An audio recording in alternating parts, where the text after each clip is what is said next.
Hi, மக்கள் இடத்துல இருந்து ஒரு கம்ப்ளைண்ட் வந்திருக்கு. நான் இருக்க தொகுதியில் வாங்க என்னன்னு போய் பார்ப்போம். ஒரு கம்ப்ளைண்ட் வந்திருக்கு சொன்னோம் இல்லையா, அந்த கம்ப்ளைண்ட் வந்து பார்த்தீங்கன்னா நான் வந்து ஒரு 5 இயர்ஸ்க்கு முன்னாடி இந்த கம்ப்ளைண்ட் எனக்கு நம்ம வந்துச்சு. அதை நம்ம வந்து அப்போதைக்கு கிளியர் பண்ண. இந்த குப்பை இங்கே வந்து பார்த்தீங்கன்னா இண்டஸ்ட்ரியல் ஏரியா ப்ளஸ் வந்து ரெசிடென்டல் ஏரியாவும் பக்கத்தில் குழந்தைங்கள்லாம் இருக்குது.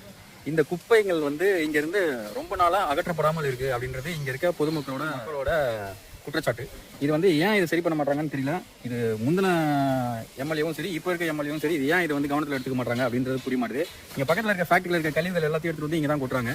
நான் சம்மந்தப்பட்ட அந்த பிடிஓ கிட்ட பேசியிருந்தேன். அவர் சொல்கிறார் என்னன்னா, வேறு எங்கேயும் வந்து இடம் இல்லை அப்படின்ற மாதிரி சொல்கிறாரு. ஆக்சுவலாக இப்போ பார்த்தீங்கன்னா இது வந்து இங்கே குடிநீர் தொட்டி இருக்க இடம், அதுக்கு கீழேயே வந்து மாடுகளை கட்டுறது ப்ளஸ் வந்து இந்த குப்பைகளை வந்து போடுறதுன்ற மாதிரி இருக்காங்க. இது ரொம்ப நாளாக வந்து கிளியர் பண்ணுறதே இல்லை பெருசா அப்படின்ற மாதிரியான குற்றச்சாட்டு மக்கள் கிட்ட இருந்திருக்கு. நமக்கும் அந்த மாதிரி தான் வந்து கம்ப்ளைண்ட் இருந்திருக்கு. நான் சம்மந்தப்பட்ட அந்த குப்பையை அங்கேருந்து எடுக்கிறது சம்மந்தமாக நம்ம வந்து பிடிஓ சார் கிட்ட பேசியிருக்கோம். அப்புறம் வந்து அங்கே இருக்க இன்சார்ஜ் அவர்கிட்ட பேசியிருக்கோம். ப்ளஸ் வந்து கலெக்டரோட பிஏ வெங்கட்ராமன் சொல்லிட்டு சார் அவர்கிட்டையும் பேசியிருக்கோம். இந்த விஷயத்தை கன்வே பண்ண சொல்லியிருக்கேன். சீக்கிரமாக இதை வந்து முடிச்சு கொடுக்கறதுக்கான வேலையை பார்க்குறேன் சார் சொல்லியிருக்காங்க. வில் வெயிட், என்ன நடக்குதுன்னு பார்ப்போம்.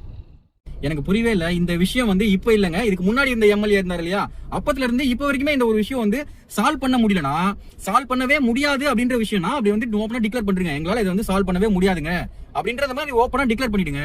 மக்கள் என்ன பண்ணணுமோ மக்கள் பார்த்துப்பாங்க. ஒரு பிரெக்னன்ட் லேடி கால் பண்றாங்க, ஆனா இந்த மாதிரி வந்து ஏற்கனவே நீங்க வந்தீங்க, வந்து எனக்கு சரி பண்ணி கொடுத்தீங்க, அப்போதைக்கு போயிடுச்சுன்னா கொஞ்ச நாளா நல்லா தான் இருந்தது, இப்போ மறுபடியும் வந்து குப்பையை டம்ப் பண்றாங்க, எடுத்துட்டு போக மாட்டாங்க அப்படின்ற மாதிரி சொல்றாங்க. அவங்க எனக்கு தெரியல, இந்த அரசு தயவு செஞ்சு இந்த வானகரம் ஊராட்சி மேல கவனம் செலுத்தி இங்க இருக்க குப்பைகளை இங்க இருந்து தயவு செஞ்சு அகற்றதுக்கான வேலையை செய்யுங்க.